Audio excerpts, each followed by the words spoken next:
Poesia e Contemplação, por Thomas Merton. A tradução é do Mosteiro da Virgem Petrópolis. Livraria Agir Editora, canal Le Conde. Caros ouvintes, caso gostem do que aqui será lido, por favor, adquiram o livro. E caso gostem do meu trabalho, possam, devam e queiram auxiliá-lo, centavos serão bem-vindos, seja via Pix, PayPal, Apoia-se ou Vaquinha, os links estão todos no descritivo deste e dos demais vídeos. Também é possível auxiliar-me comprando livros pela lista de desejos da Amazon, livros esses que chegarão até mim para que sejam aqui gravados. E também é possível tornar-se membro do canal. Há diversas possibilidades de assinatura, a começar por R$ 1,99 ao mês, caso você ouça e pense que isso meu trabalho valha. Muito obrigada pela presença. Eu também peço para que, por favor, curtam, compartilhem, comentem, inscrevam-se no canal, pois tudo isso é de graça, é um momento, um clique. Então, obrigada àqueles que compreendem. E obrigada pela presença mais uma vez. Eu desejo a todos uma boa escuta.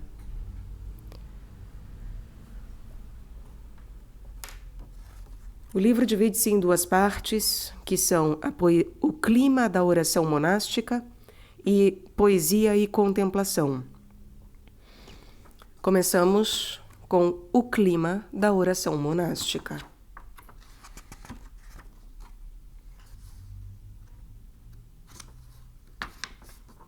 Nota do editor da edição em língua inglesa. Com este volume, o leitor é introduzido a uma nova coleção, a Coleção de Estudos Cistercienses, um complemento à coleção dos antigos pais do monaquismo cisterciense. Esta coleção visa colocar esses pais dos cistercienses em seu pleno contexto histórico, enquanto realça sua relevância para a época atual. Os países de língua inglesa terão, assim, à sua disponibilidade alguns estudos contemporâneos significativos, bem como vários textos monásticos do passado de valor perene. À primeira vista, o livro de Thomas Merton poderia parecer não enquadrar-se neste escopo. Fala pouco, de modo direto, nos pais dos cistercienses, porém apresenta a ele de fato e na sua maneira insuperável o contexto entre todos verdadeiro no qual encontram esses escritos desses pais seu verdadeiro lugar. Eles escreveram e falaram primeiramente para um auditório monástico, embora, é certo, não esperassem que sua influência se limitasse a isso. O fim que tinham em vista na maior parte dos seus escritos, como nos conta São Bernardo nas explanações sobre o Cântico dos Cânticos, não era tanto fornecer às mentes quantidades de informações, como sim mover os corações à ação. E a ação dos monges é a oração. Em uma palavra, os escritos de nossos primeiros pais, na maioria dos casos, tinham como propósito primordial criar um clima de oração monástica. Esperamos que os esforços editoriais despendidos ao lançar esta nova coleção acessível aos países de língua inglesa contribuirão para criar uma crescente conscientização espiritual, não apenas entre nossos monges e nossas monjas, mas em todos os cristãos. Desejamos, é claro, que esses escritos informem realmente, mas também que movam os cristãos à ação. Da mesma maneira que as séries dos pais cistercienses, esta coleção é dedicada a Maria, rainha e mãe da ordem cisterciense. M. Basil Pennington. Que aqueles que caminham no escuro, privados de luz, confiem no nome do Senhor e contem com o seu Deus. Isaías capítulo 50, versículo 10. Dar-lhes-ei um coração capaz de conhecer-me e de saber que sou eu, o Senhor. Farei deles o meu povo e deles serei o Deus, porque de todo o coração se voltarão a mim. Jeremias capítulo 24, versículo 7. Prefácio. Há um verso de William Blake que diz termos sido colocados na terra por um pequeno espaço de tempo para podermos aprender a suportar os raios do amor. Difícil seria encontrar um meio mais adequado, seja para introduzir ou resumir a descriação que Thomas Merton nos dá da oração monástica. Pois neste verso, o poeta faz-nos vislumbrar tanto a grandeza da condição humana irradiada pelo amor, como ao mesmo tempo nos lembra firmemente o quanto resta a ser feito, a fim de preparar a pessoa a suportar os raios do amor. Aqui, nesta firmeza, em lembrar a realidade, é-nos sugerido tanto o anseio do homem por abrir-se a esses raios do amor, como também seu temor do que poderia estar implicado no fato de nos colocarmos no âmbito do poder transformante desse amor. Pois se orar significa uma mudança, não é de se admirar que as pessoas, mesmo fervorosas, se apressem em fabricar vestes de proteção, aventais de couro, resistentes a toda irradiação, e mesmo abrigos à prova dos raios solares, com os quais se protegem nos exercícios religiosos comunitários, de maneira a fugir aos raios do amor e permanecerem como estão. Neste livro, que sem que ele o soubesse seria o último testamento de Thomas Merton a nós legado, ele tenta pouco mais do que acenar para os raios de amor e nos compelir a reconhecer e admitir os esconderijos que fabricamos. Poderia isso parecer uma tarefa negativa, procurar arrancar aos homens seus mantos de adesão, deixando-os expostos diante das necessárias decisões. Mas de que outra maneira pode alguém descrever a genuína oração? A oração, se for verdadeira, será um reconhecer nossa finitude, nossa necessidade, nossa abertura frente à possibilidade de sermos transformados, nossa prontidão a nos deixarmos, a ser surpreendidos, a ficarmos espantados diante dos raios de amor. Num teatro da época passada, havia muitas vezes 3 ou 4 cortinas de proteção contra o fogo, com cenas pintadas em cores vivas. Nos intervalos, antes de se iniciar a peça, essas cortinas pintadas eram retiradas uma depois da outra. Estando eu na plateia, nunca tinha a certeza se era mais uma cortina pintada ou a própria peça que via diante de mim. Mas, finalmente, a última cortina contra o fogo era retirada e nada mais havia entre mim e os próprios atores. A oração verdadeira pode ter muitas cortinas que devem ser retiradas antes de podermos entrar em contato vivo com a peça que se acha por detrás. Thomas Merton descreve implacavelmente cada uma das cortinas até que finalmente somos compelidos a ver o que de fato são, um instrumento de proteção a ser retirado antes que o verdadeiro papel dos atores comece a ser desempenhado. Há certa ousadia no título que Thomas Merton deu a esse livro. The Climate of Monastic Prayer.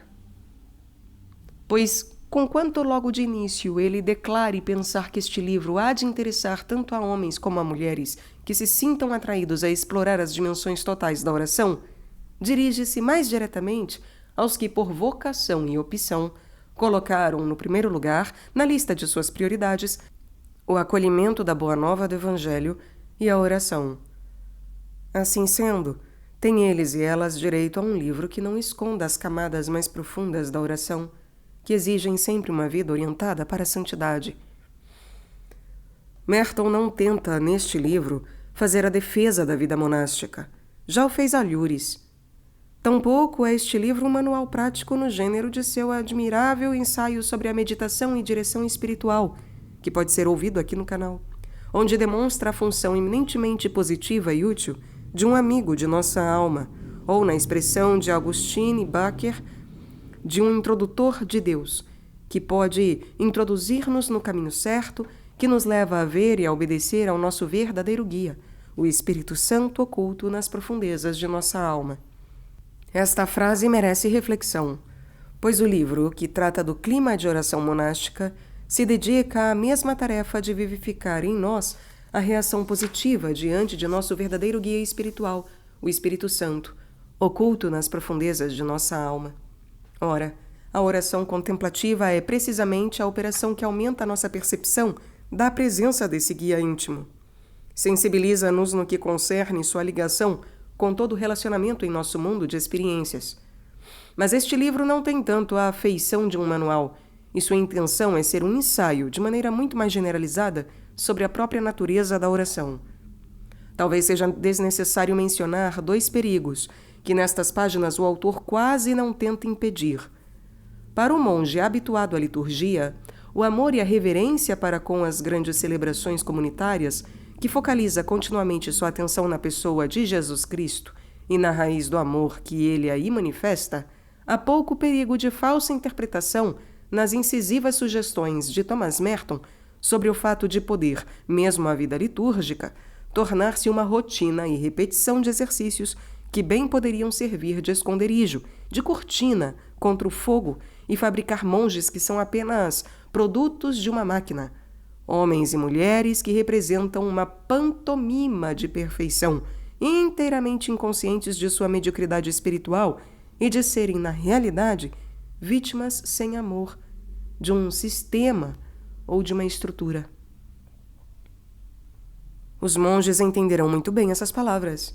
E entre os veteranos marcados por essa vida, as advertências de Merton serão cordialmente acolhidas, como observações sempre necessárias que nos lembram a importância da participação pessoal a que essa focalização comunitária nos convida, sem poder, entretanto, por si mesma, obrigar-nos.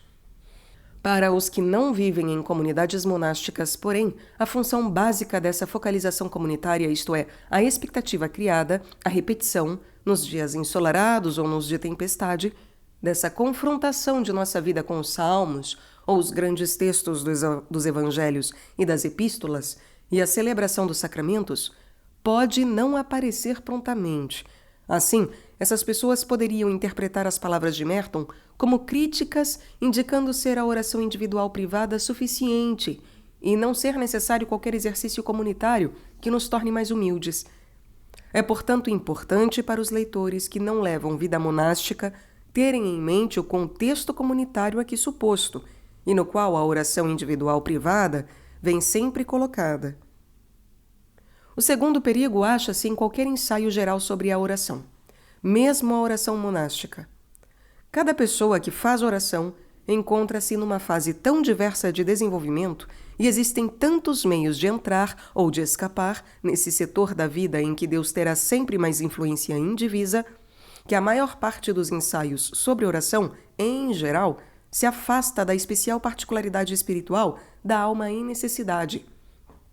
As palavras de Santo Agostinho, de que nos aproximamos de Deus não pela navegação, e sim pelo amor, são uma advertência em relação a todos os roteiros marítimos, mesmo os melhores.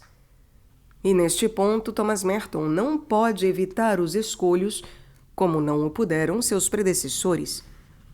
Mas, ao tratar do clima de oração, e especialmente com o processo denominado pelos alemães Entlarvung, não sei se essa é a pronúncia correta, mas é o esvair-se da falsa interioridade, o livrar-se da atenção maníaca meticulosa, dos pequenos pormenores em comunidade, do inerte narcisismo primitivo infantil, das tentativas de agarrar-se a uma inatingível segurança narcisista, da adoração de ídolos, da sua própria fabricação, ídolos mentais de um Deus que não nos há de perturbar, Merton então consegue abordar o assunto de maneira suficientemente oblíqua, diminuindo assim a inutilidade de tanta coisa escrita em torno do mesmo tema, e levar-nos para mais perto daquilo que vive por detrás da última cortina.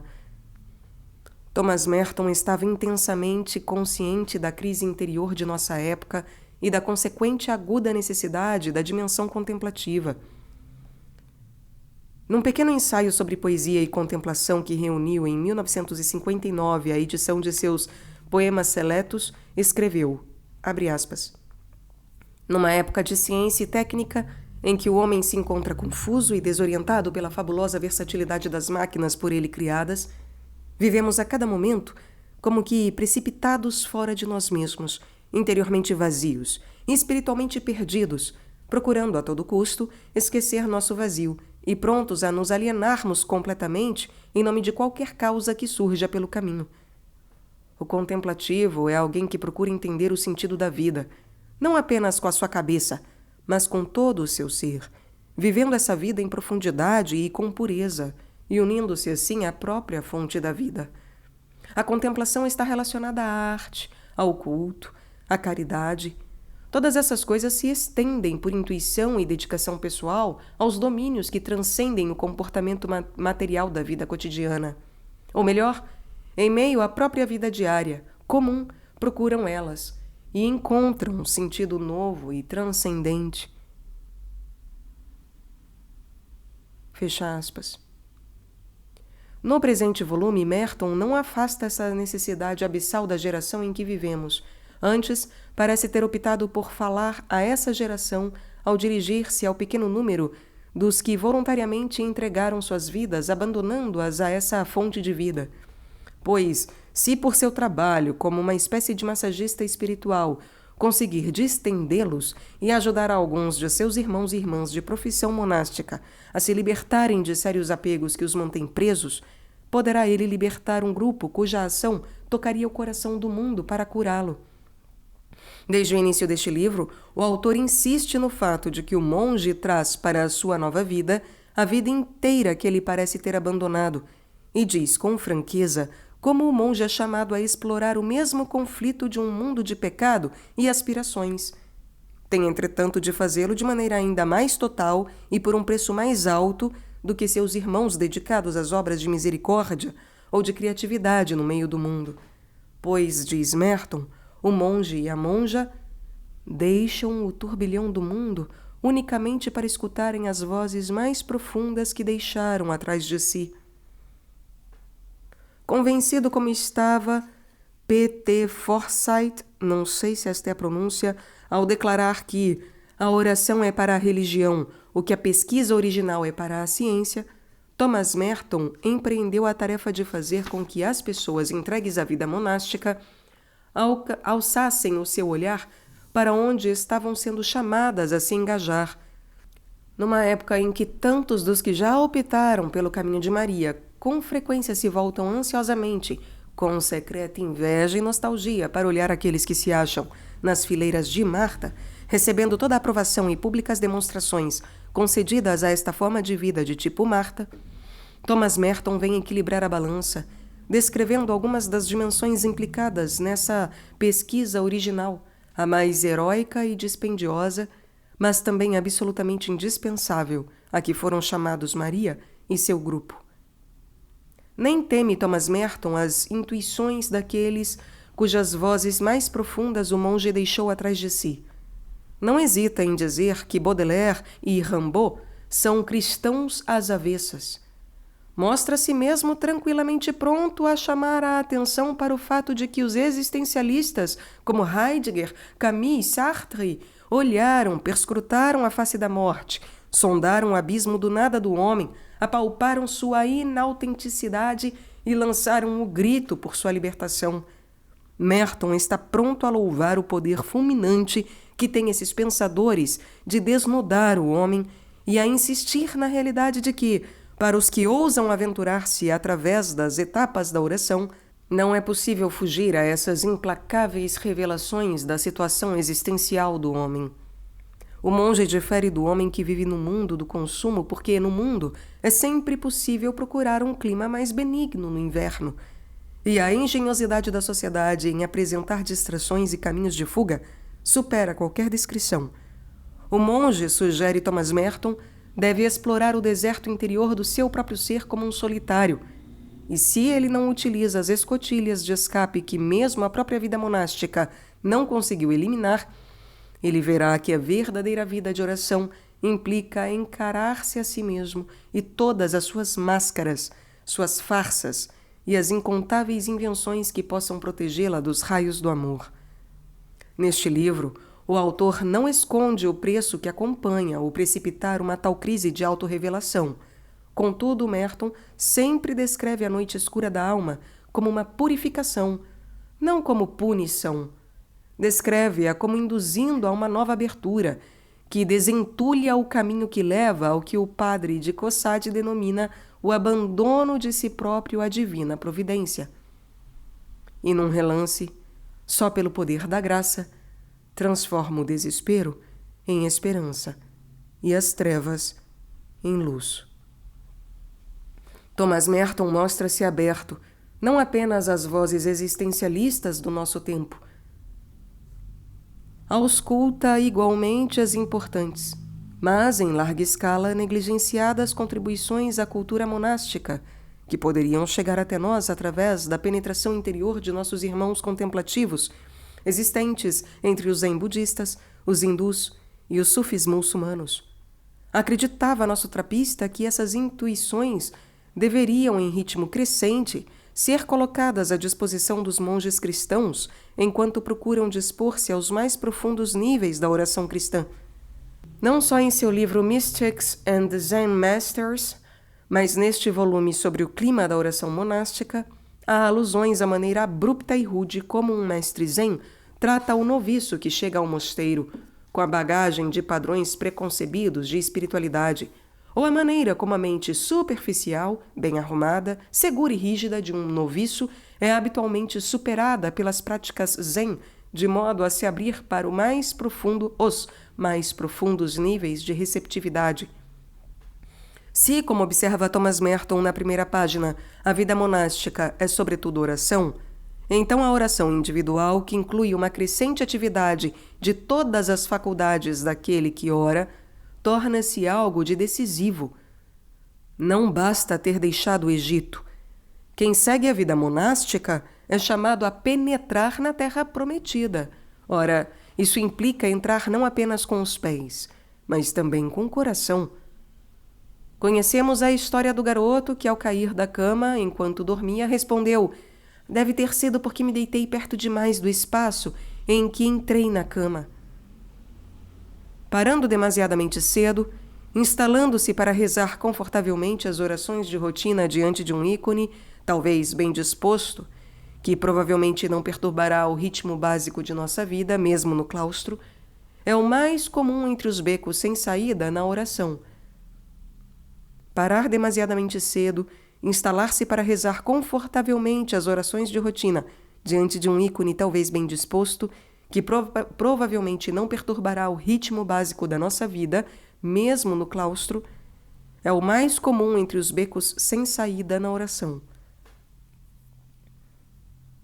Thomas Merton denomina este estado de satisfação uma espécie de autosseparação para com Deus. Descreve-o inteligentemente na brochura Direção Espiritual e Meditação.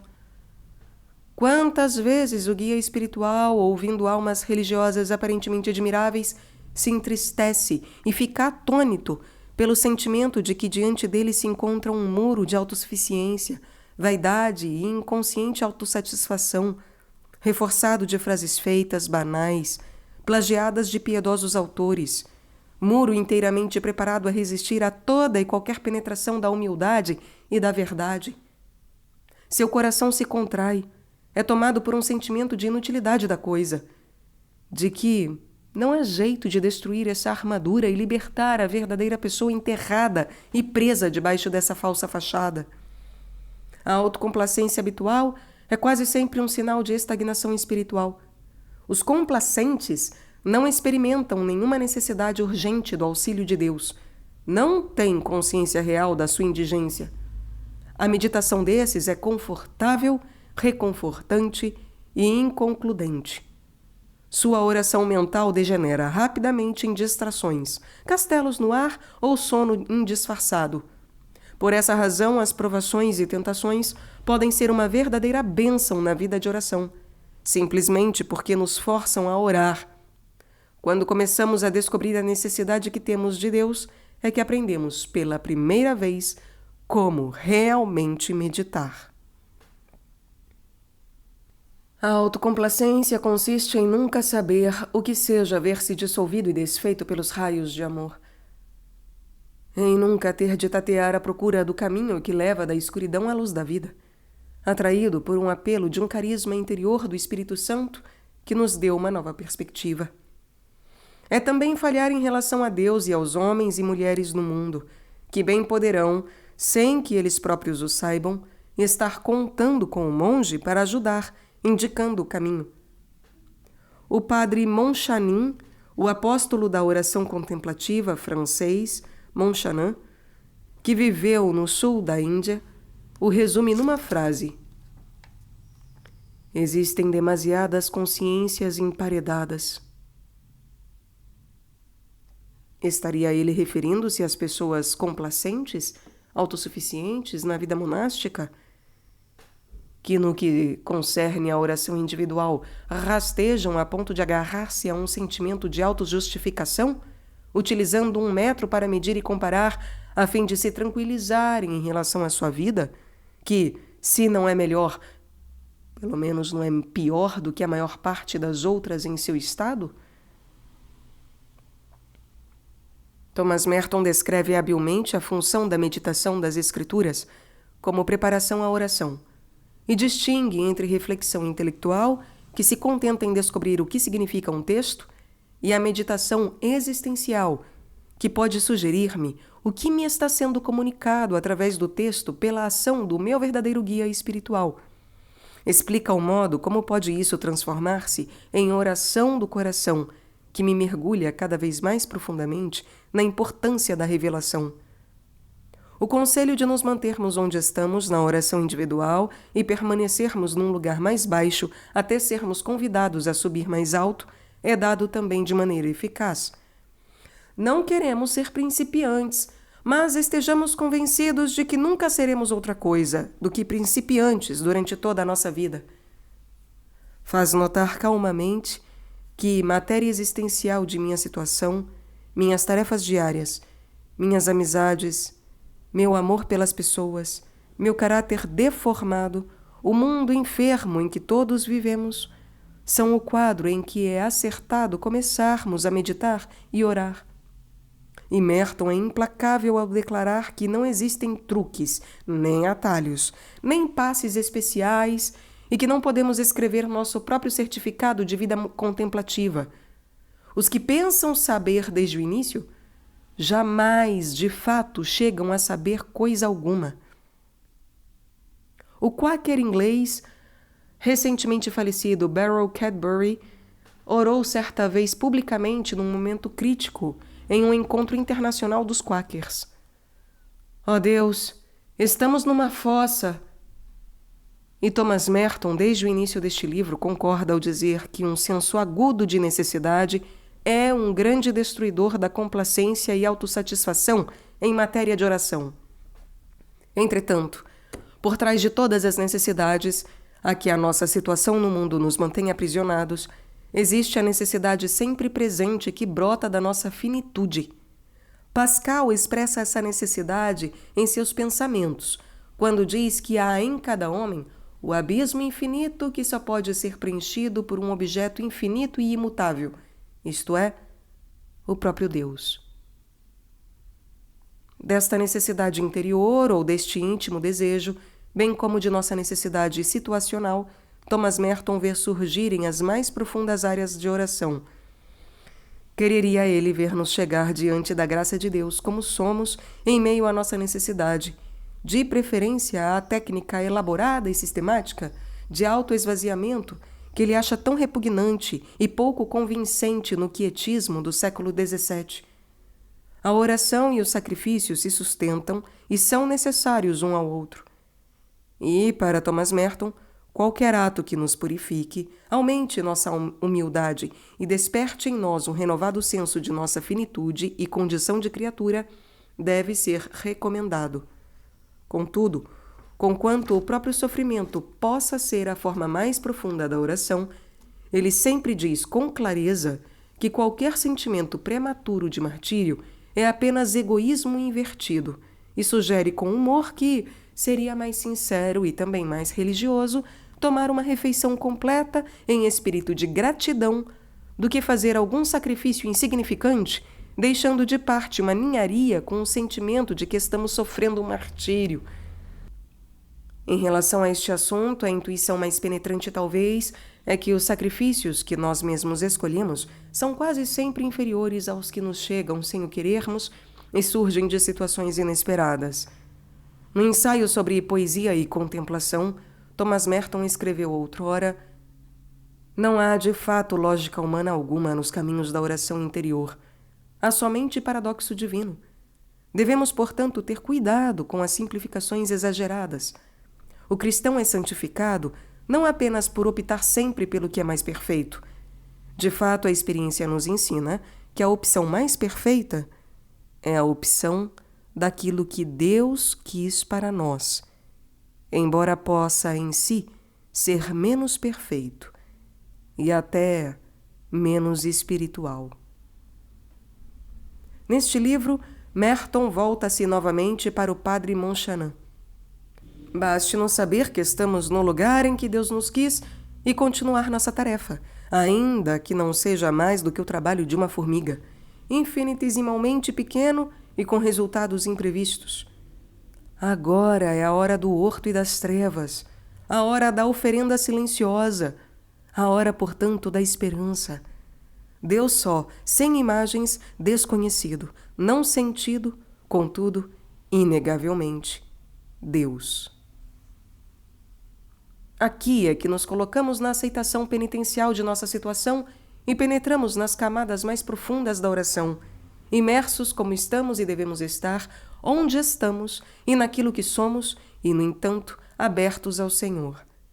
Talvez a mais profunda e intuitiva perspectiva em todo este livro se encontre na orientação que nos é dada de como nos desinstalar da covardia de autossatisfação e nos movermos a fim de chegar à presença de Deus, que é um fogo consumidor, pois Blake bem o sabia. Aprender a suportar os raios de amor é algo que leva tempo e tem alto preço. Se é verdade que a mais profunda oração é, em sua essência, um perpétuo entregar-se a Deus, então toda a meditação e todos os atos específicos que nos fazem rezar podem ser considerados como preparações e purificações que nos dispõem a esta incessante entrega. Entretanto, o que tantas vezes é oculto é o fato de haver um terrível pavor que me invade quando me encontro em face de uma tal expectativa. Se sou aquilo que creio ser, e se Deus é como a imagem que dele concebi, poderia então sustentar o risco. Mas, afinal, o que haveria de suceder se o Senhor aparecesse diferente daquilo que imaginei? E se em sua presença penetrante, camadas inteiras daquilo que eu tenho conhecido como sendo o meu eu se dissolvessem e um encontro totalmente imprevisto ocorresse? Agora é o momento de começarmos a enfrentar o temor humano. O temor que envolve o encontro com a morte, que é uma incógnita. O temor que, em miniatura, tantas vezes cria uma crise num noivado. Thomas Merton continua tranquilamente. Deveríamos consentir em sermos colocados nus e indefesos no centro deste temor, onde estamos a sós diante de Deus em nosso nada, sem explicação, sem teorias, completamente dependentes de sua solícita providência, numa terrível necessidade do dom da sua graça, da sua misericórdia e da luz da fé. Pois a verdadeira contemplação não é um truque psicológico, e sim uma graça teologal. A essa altura, Merton descreve um esvaziamento de si que atinge as próprias raízes da nossa natureza, pois agora os limites são ilimitados.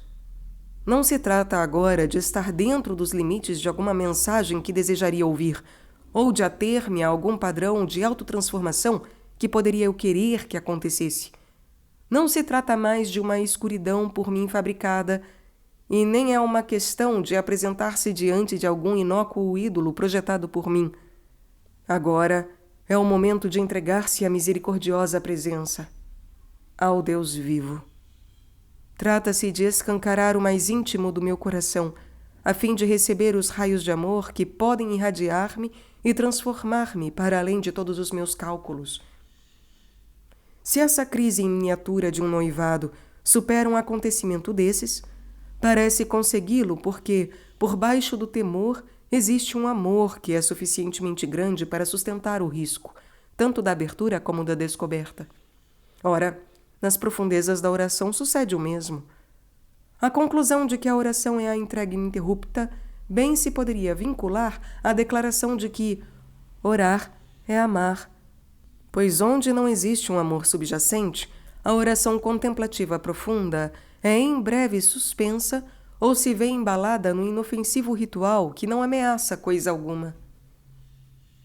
A última parte deste livro precisaria ser lida juntamente com A Nuvem do Desconhecido, A Nuvem do Não Saber, que pode ser ouvido aqui no canal, aliás. A Nuvem do Não Saber, que lhe serviria de comentário. Ambos os livros falam de maneira impressionante uma linguagem semelhante. A Nuvem do Não Saber diz que, para penetrar através do profundo temor no qual nos lança a presença contida na nuvem do incognoscível, temos de bater com um dardo afiado de um amor cheio de anseios, sem recuar, aconteça o que acontecer. Aconteça o que acontecer pode incluir a aridez, longa permanência na noite escura do temor, dúvidas, não apenas sobre nós mesmos, mas até sobre a existência de Deus. Mas o não recuar é sinal da constância do amor. E, no fundo, esta constância do dardo afiado do amor cheio de anseios não será por acaso todo o escopo, tanto da santidade como da oração monástica, em suas raízes? Thomas Merton morreu acidentalmente em Bangkok, quando, em companhia de D. Jean Leclerc, participava do encontro dos líderes da vida monástica na Ásia, em dezembro de 1968, encontro cuja finalidade foi refletir sobre a renovação da vida monástica naquela região. Este livro, seu último testamento, deixado por ele nos Estados Unidos antes de partir, contém o cerne da mensagem de Merton em matéria de renovação. Os mosteiros serão renovados quando, em número crescente, os monges, num renovado surto de libertação experiencial, encontrarem em profundidade cada vez maior o seu caminho na orientação contemplativa de toda a sua vida de oração. Nada poderia, de maneira mais direta, redimir o tempo, restaurar o senso da imagem divina que vive em cada ser humano e elevar o senso de responsabilidade recíproca interior e exterior de homens e mulheres, do que revivificar essas mais profundas camadas de oração. Em face de um mundo que tentou com tanto empenho imortalizar o transitório, é bom abordar esta obra tendo presentes dois pronunciamentos. O primeiro é de um quáquer francês que morreu no fim da Segunda Guerra Mundial. O segundo é do próprio Thomas Merton. Marius Gros escreveu: creio na influência de homens silenciosos e irradiantes, e digo a mim mesmo que estes homens são raros. Entretanto, eles dão sabor ao mundo. Nada estará perdido enquanto homens como esses continuarem a existir. Se há algo que devemos desejar em nossos dias, é que possamos ver em nós mesmos os inícios da contemplação. E Thomas Merton escreveu: a religião tem sempre tendência a perder sua consistência interior e a fé sobrenatural quando lhe falta o fervor da contemplação. É o elemento silencioso, vazio e aparentemente inútil da vida de contemplação que a torna verdadeiramente uma vida. Douglas V. Steere. Introdução. O monge é um cristão que, respondendo a um convite especial de Deus, deixa os interesses de caráter mais ativo de uma vida mundana para entregar-se totalmente à boa nova do reino de Deus, a conversão, metanoia, num espírito de renúncia e de oração. Em termos positivos, devemos entender a vida monástica, sobretudo, como vida de oração. Os elementos negativos, silêncio, solicitude, jejum, obediência, penitência, renúncia à propriedade e à ambição, têm todos em vista desobstacular o caminho, de maneira que a oração, meditação e contemplação possa ocupar o espaço criado pelo abandono de outros interesses. Nestas páginas, o que está escrito sobre oração interessa primeiramente aos monges. Entretanto, assim como um livro sobre psicanálise escrito por um psicanalista é, antes de mais nada, para analistas, e pode também, se não for demasiadamente técnico, atrair um leigo interessado por esses assuntos, do mesmo modo, um estudo prático não acadêmico sobre a oração com fontes monásticas deve ser de interesse para cada cristão, uma vez que todo cristão está destinado, de algum modo, a ser uma pessoa de oração.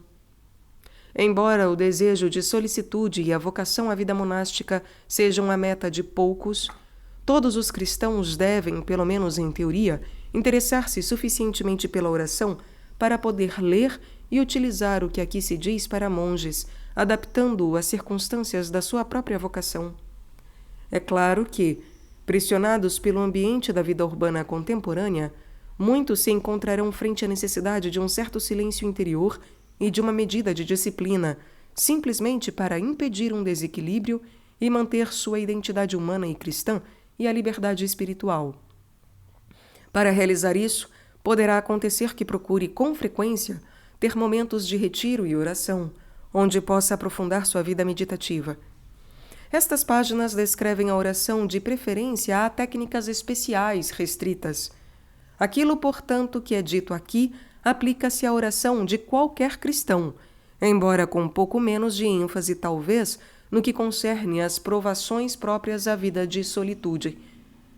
A oração monástica é, antes de mais nada, essencialmente simples. No monaquismo primitivo, a oração não era necessariamente litúrgica, conquanto não tenha demorado muito a ser considerada a liturgia como a especialidade dos monges icônicos.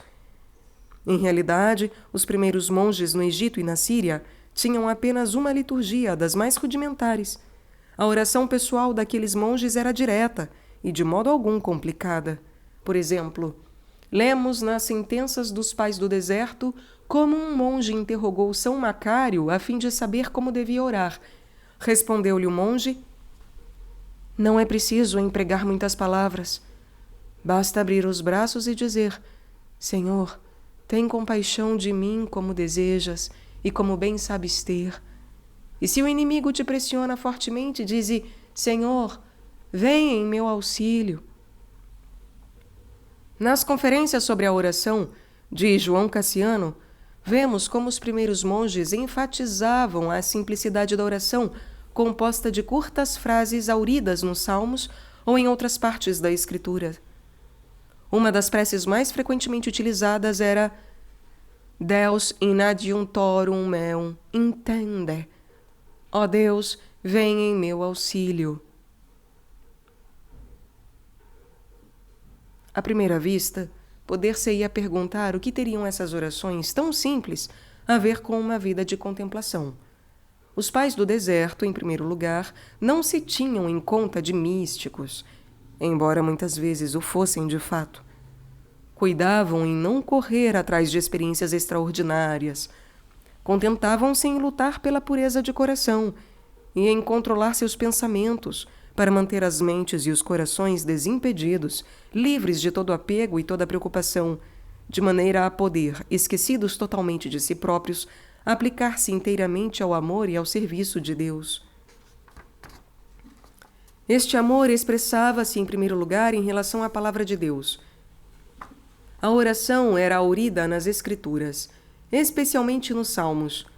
Os primeiros monges consideravam o saltério não apenas como uma espécie de compêndio de todos os livros da Bíblia, mas como um livro de particular eficácia para a vida ascética, pois revelava os movimentos secretos do coração em sua luta contra as forças das trevas.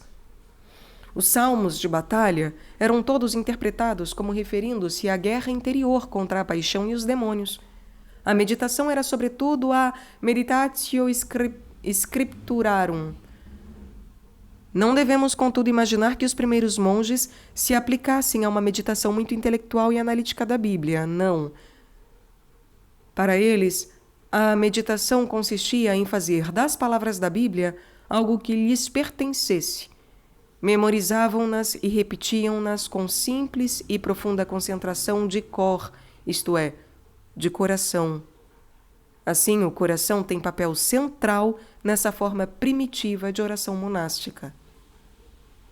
Caso queiram aprofundar-se na questão da meditação e a Meditatio Scripturarum, por exemplo, tem 2 livros aqui, além deste, que são indicados, meus caros. O do Thomas Merton, já citado ainda nesta leitura, que é o de Meditação e Direção Espiritual, bem como O Poder do Silêncio, que é um livro também sobre meditação do Anselm Grun. Recomendo ambos fortissimamente. Ambos podem ser ouvidos aqui no canal. A São Macário foi pedido explanar a frase de um salmo: A meditação do meu coração está diante de ti. Deu então uma das mais antigas descrições daquela oração do coração, que consistia em invocar o nome do Cristo com profunda atenção na própria raiz de nosso ser, isto é, no coração, considerado como a fonte e raiz da nossa verdade interior. Invocar o nome de Cristo em nosso coração equivalia a apelar para Ele com a mais profunda e sincera intensidade de fé, manifestada pela concentração de todos o nosso ser sobre uma oração despojada de tudo que não é essencial e reduzida a nada mais do que a invocação do seu nome, com um simples pedido de auxílio. Disse Macário: nenhuma meditação é mais perfeita do que o nome bendito e salvífico de nosso Senhor Jesus Cristo, que habita sem interrupção em ti, como está escrito: soltarei gemidos como a andorinha, murmurarei como a pomba. É isso que faz o homem interiorizado que persevera em invocar o nome salvífico de nosso Senhor Jesus Cristo. Os monges das igrejas orientais na Grécia e na Rússia têm durante séculos utilizado um manual de oração, a Filocalia, que também pode ser ouvido aqui no canal. Aliás, deixo também como recomendação os Contos do Peregrino Russo. Ele cita justamente a oração do coração e a aplicação da Filocalia. Então, o Peregrino Russo e a Filocalia formam um par maravilhoso, que devem ser conhecidos juntos. A Filocalia trata-se de uma antologia de citações dos pais da vida monástica no Oriente, do século III até a Idade Média. Tudo neste livro gira em torno da oração do coração ou a oração de Jesus. Na escola de contemplação exicasta, que floresceu nos centros monásticos do Sinai e do Monte Athos, esse tipo de oração desenvolveu-se numa técnica especial quase esotérica. Nestas páginas, não entraremos nos pormenores dessa técnica, que por vezes, de maneira um tanto irresponsável, tem sido comparada ao yoga. Enfatizaremos somente a simplicidade essencial da oração monástica no tocante à oração do coração, que consistia no recolhimento interior ou concentração, no abandono dos pensamentos que distraem a mente e na humilde invocação do Senhor Jesus com palavras da Bíblia, num espírito de fé intensa. Esta simples prática é considerada de importância crucial na oração monástica da Igreja Oriental, uma vez que se crê no poder sacramental do nome de Jesus para atrair o Espírito Santo ao coração daquele que ora. Um texto tipicamente tradicional diz: somos enriquecidos pela fé, e se quereis pela esperança e a humildade com que invoca o docíssimo nome de nosso Senhor Jesus Cristo. Somos também enriquecidos pela paz e pelo amor, pois em realidade trata-se de uma árvore vivificadora de 3 galhos, por Deus plantada. Aquele que em tempo oportuno a toca e dela se alimenta como convém, colherá vida infinita e eterna em lugar de morte, como sucedeu a Adão. Nossos gloriosos mestres, em quem vive o Espírito Santo, ensinam-nos sabiamente a todos, especialmente àqueles que desejaram entregar-se ao divino silêncio, isto é, os monges, e se consagraram a Deus, renunciando ao que é mundano, a praticar com sabedoria o exicasmo e a escolher sua misericórdia com esperança inquebrantável. Esses têm como prática constante e ocupação invocar o seu santo e dulcíssimo nome, trazendo-o sempre na mente, no coração e nos lábios. A prática de manter sempre o nome de Jesus presente na raiz do nosso ser era para os antigos monges o segredo do controle dos pensamentos e da vitória sobre a tentação. Acompanhava todas as demais atividades da vida monástica, impregnando-as de coração. Aí estava a essência da meditação monástica, uma forma especial do hábito da presença de Deus colocado por São Bento na regra, como pedra angular da vida e da meditação monásticas. Esta prática ou este hábito básico podia, é claro, ser desenvolvido de maneira a incluir o pensamento da paixão, morte e ressurreição de Cristo. Santo Atanásio foi um dos primeiros a associá-lo aos diferentes momentos das horas litúrgicas. Contudo, para manter a simplicidade, aqui nos concentraremos nas formas mais elementares da meditação monástica. Explanarei a oração do coração como um meio de nos mantermos em presença de Deus e da realidade, enraizados em nossa própria verdade interior. Invocarei eventualmente os antigos textos, mas o desenvolvimento do tema será essencialmente moderno. Afinal, alguns dos temas básicos do existencialismo de Heidegger, colocando, como se sabe, em relevo o fato inelutável da morte, a necessidade de autenticidade no homem e ainda uma espécie de libertação espiritual, podem lembrar-nos que o clima no qual a oração da tradição floresce não está totalmente alheio ao nosso mundo moderno.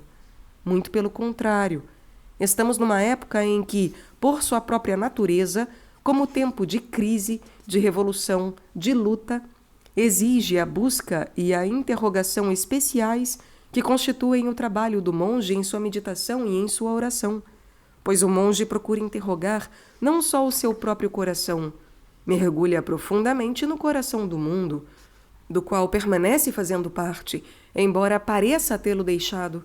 Em realidade, o monge afasta-se do mundo unicamente para poder escutar com maior intensidade as vozes mais profundas e mais desprezadas que surgem daquilo que no mundo há de mais profundo e interior. Por isso é que o termo contemplação se torna tanto insuficiente como ambíguo quando aplicado às mais elevadas formas de oração cristã.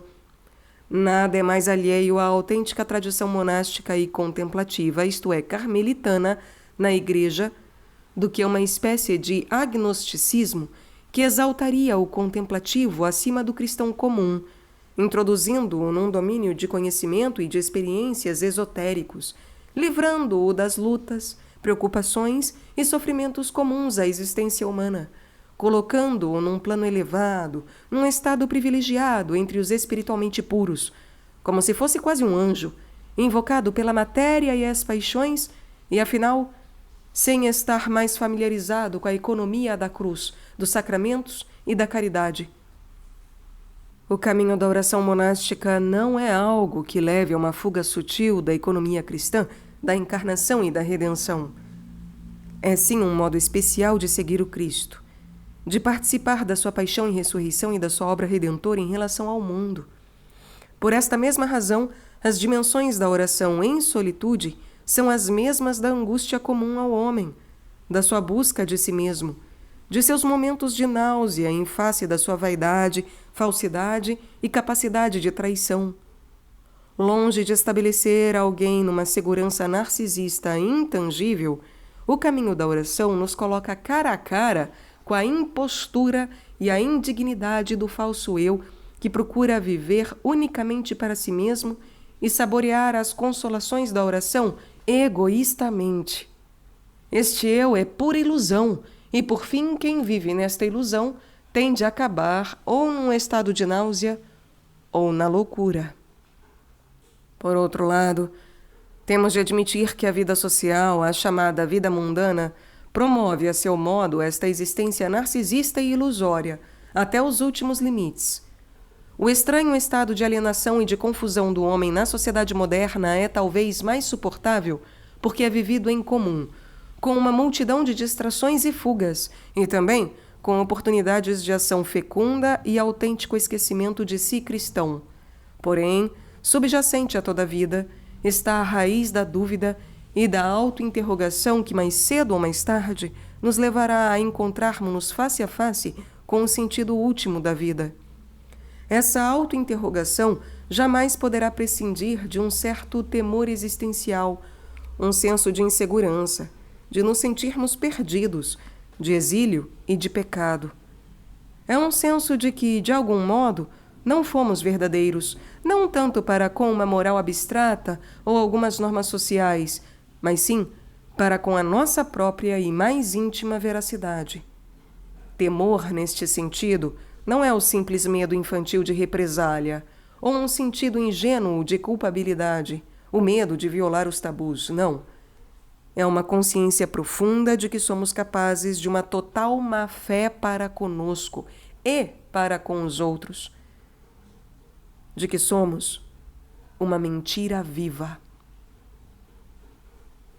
A dimensão monástica peculiar a esta luta está no fato de que a própria sociedade, a vida institucionalizada, a organização, o caminho aprovado, entre aspas, pode em realidade nos estar incentivando a viver nessa falsidade e ilusão. A raiz profunda do temor monástico é o conflito interior que nos faz adivinhar que, para sermos leais para com Deus e para conosco, devemos romper com as normas estabelecidas e seguras que nos são familiares e partir para o desconhecido. Se alguém odiar seu pai e sua mãe. Essas palavras de Cristo indicam, de certo modo, a profundidade do conflito que está subjacente a toda a conversão cristã, o voltar-se para uma libertação baseada não mais na aprovação social e numa relativa alienação, e sim na dependência direta para com Deus invisível e imperscrutável na fé pura. É preciso dizer sem demora que esta luta não termina no portão do mosteiro. Pode mesmo, muitas vezes, surgir de novo num conflito em que está em jogo a própria vocação monástica. A meta da renovação e transformação monástica é procurar meios pelos quais monges e monjas possam permanecer fiéis à sua vocação, aprofundando-a e desenvolvendo-a sob formas novas. Não se trata apenas de sacrificar suas vidas para reanimar estruturas antigas. Trata-se antes de coordenar seus esforços com o fim de criar novas formas de vida monástica, novas áreas de experiência contemplativa. Precisamente aqui é que está o principal serviço do monge em relação ao mundo. Esse silêncio, essa escuta, esse questionamento, essa humilde e corajosa abertura àquilo que o mundo ignora sobre si mesmo, tanto o bem como o mal. Se na parte final deste estudo falarmos com frequência do conceito de temor, será nesse sentido existencial.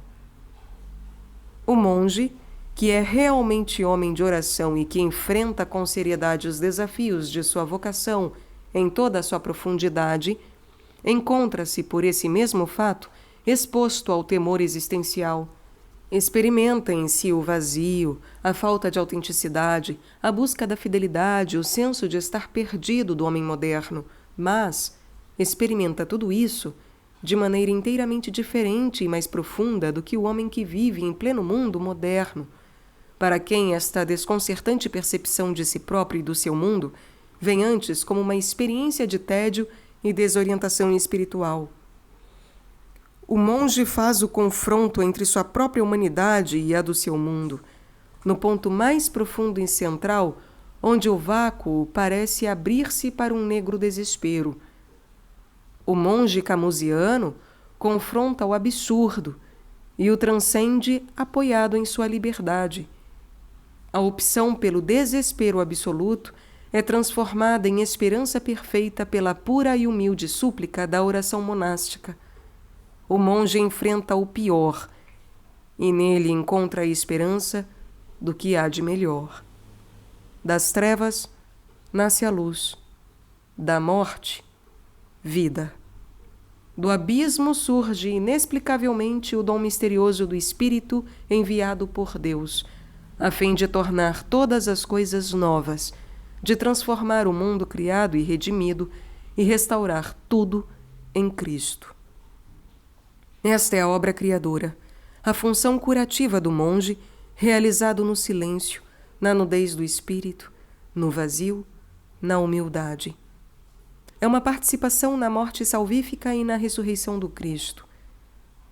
Todo cristão, portanto, pode, se assim o deseja, abrir-se a esta dimensão de silêncio da oração e da reflexão meditativa da Igreja, em comunhão com ela, a Igreja do deserto.